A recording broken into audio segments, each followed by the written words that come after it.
We meet in an hour of change and challenge, in a decade of hope and fear, in an age of both knowledge and ignorance. The greater our knowledge increases, the greater our ignorance unfolds. No man can fully grasp how far and how fast we have come. But condense, if you will, the 50,000 years of man's recorded history in a time span of but a half a century. Stated in these terms, we know very little about the first 40 years, except at the end of them, advanced man had learned to use the skins of animals to cover them.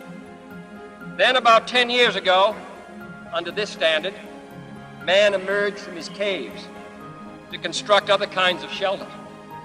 Only 5 years ago, man learned to write and use a cart with wheels. Christianity began less than 2 years ago. The printing press came this year.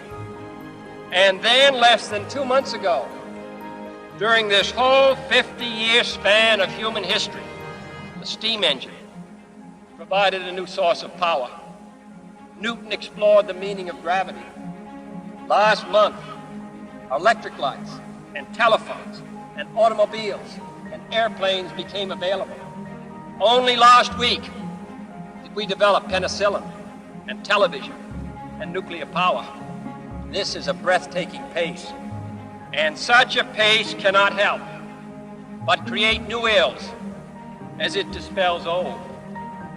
So it is not surprising that some would have us stay where we are a little longer, to rest, to wait.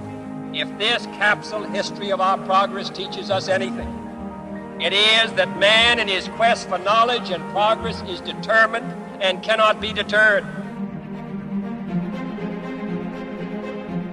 We shall send to the moon, 240,000 miles away, a giant rocket more than 300 feet tall on an untried mission to an unknown celestial body, and then return it safely to Earth.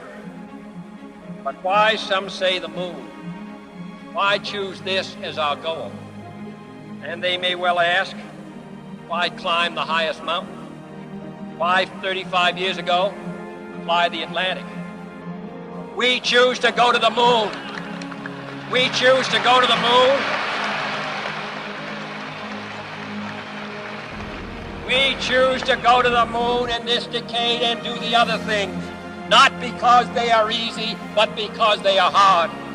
Because that goal will serve to organize and measure the best of our energies and skills.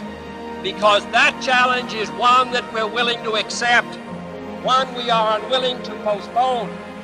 And therefore, as we set sail, we ask God's blessing on the most hazardous and dangerous and greatest adventure on which man has ever embarked.